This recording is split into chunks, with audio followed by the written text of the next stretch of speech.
Hey there, everyone. My name is Devin, a senior at UT Austin, and I just wanted to start making this channel to cover some free agency news. I'm a big fantasy fan, and so wanted to talk mainly just about what's been going on in the fantasy space and free agency, as well as how it impacts not really dynasty, but actual redraft. So jumping into things, I wanted to jump into the Packers first, given that it's my team, and so it would be the first team we cover in this series. Kind of want to do all 32 teams in the league, and so mainly just looking at acquisitions or different changes made so far in free agency. I'll cover updated videos if I needed to, if any major changes go through, specifically probably the Justin Fields trade, if that does happen. Focusing and starting off first, we just wanted to look at Josh Jacobs and the release of Aaron Jones. We'll just jump into it. So Green Bay made a surprising move by signing Josh Jacobs. I was not actually aware that this was going to happen in advance, and so it was a 4-year, $48 million contract. I believe 12 or 13 million was guaranteed, which was a lot less than is traditionally offered to running backs. Regardless, at least for the Packers, I think this is pretty uncharacteristic. I think it's good given that he's a workhorse back, at least for average draft position or ADP.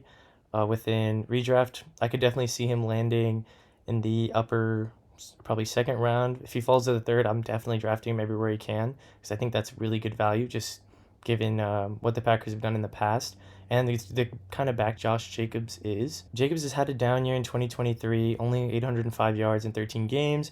However, I do believe he encountered a lot of different issues, new coaching staff during the season. He saw, I think, 7.2 defenders in the box on average, which was more than any other running back in the league.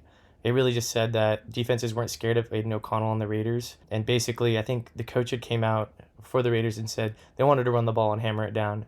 So it honestly put Jacobs at a disadvantage. Obviously gets a new QB that actually is skilled in my opinion. I am a Jordan Love believer.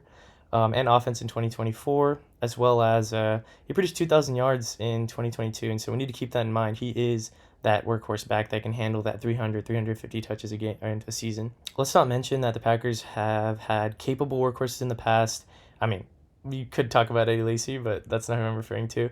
I just feel like Aaron Jones in this past few years has been a capable workhorse, just not in the carries aspect, just more in the efficiency. And so it'll be nice to see, or it'll be nice to actually have a back where he can actually take a lot of that load, as well as I think he had a lot of passing game volume in 2022. Didn't really see that in 2023. Just given the QB change, I know Derek Carr is like a check down merchant, so Alvin Kamara got a lot of value thrown to him this past year. I think he was like a crazy PPR back. I'm pretty sure finished as like top 3 RB or something. And so, as a whole, I think Jacobs will be able to provide a lot more value to the Packers. To make room for Jacobs, the Packers did have to release fan favorite running back and one of my guys, Aaron Jones. Difficult decision for the organization, obviously. Difficult decision for the fans.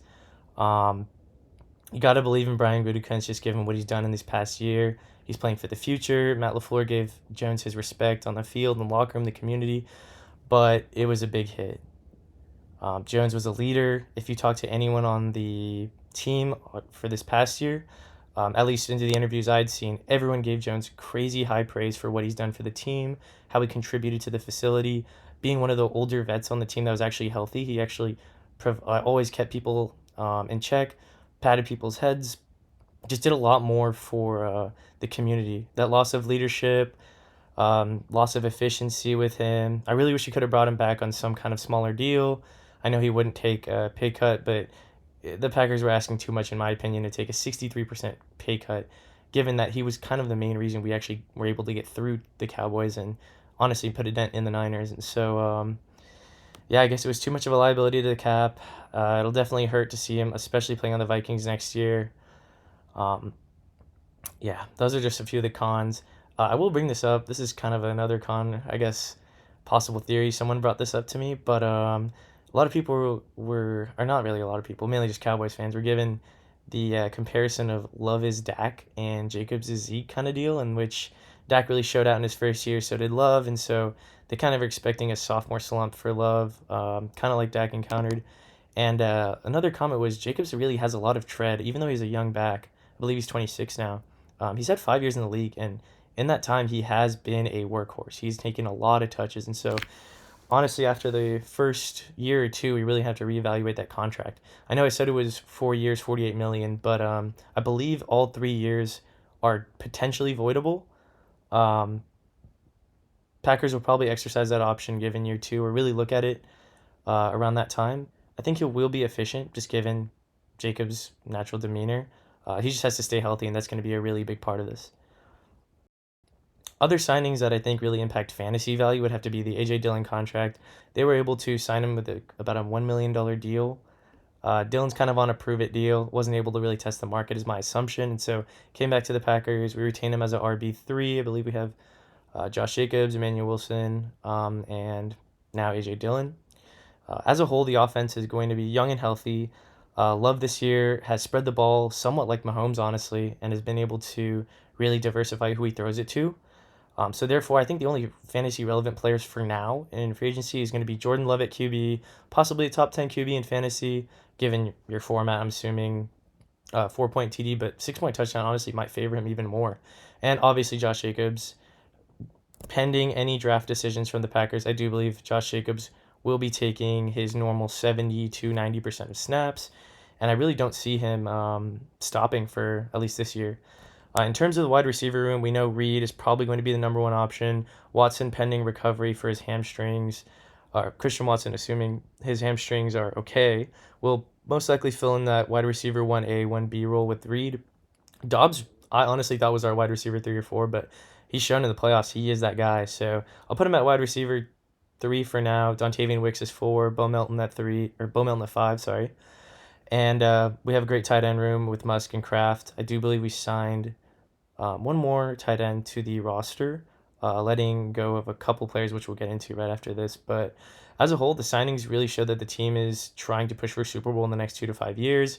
We proved it this last year with the win over the Cowboys and potential, and I guess close game with the Niners and a Super Bowl team. So it's important to keep in mind.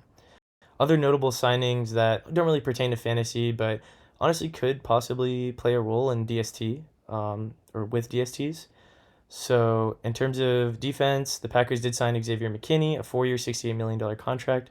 With the release of Darnell Savage, the Packers signed the safety to a 4 year deal, basically addressing a big need that the Packers have finally addressed. McKinney's kind of a do it all safety. I believe he only allowed 4 touchdowns this past year, and so it'll be great to have him on the roster, strengthen that secondary. We did re sign Christian Welch, which is a linebacker, played for the Baltimore, and was great for us on special teams. So I do believe that he's coming back. Keyshawn Nix was also re-signed to play mainly special teams as well as a slot corner, I think, or he's playing the nickel, I'm pretty sure.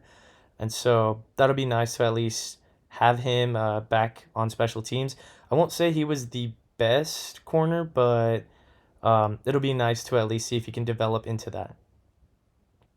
Lastly, just wanted to talk about Corey Valentine.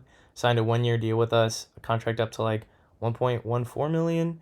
Had like 60,000 guaranteed, and so he's a great player. I honestly watched a game where he practically locked down Jettas, I'm pretty sure, and so ideally we'll see how that pans out. But ideally he keeps that up and keeps it pushing. Lastly, I really wanted to jump into who we let go as a whole.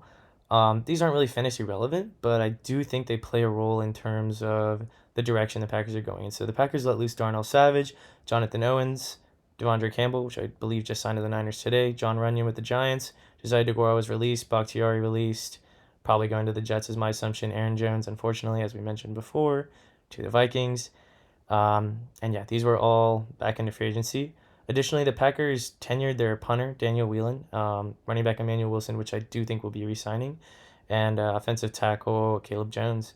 So I do think the Packers should really look towards picking safety, linebacker, possibly corner, and maybe a running back in the draft, just to work on, I guess, long-term depth as well as get some discussions with Love about a long-term contract too, because I do know that's in the cards.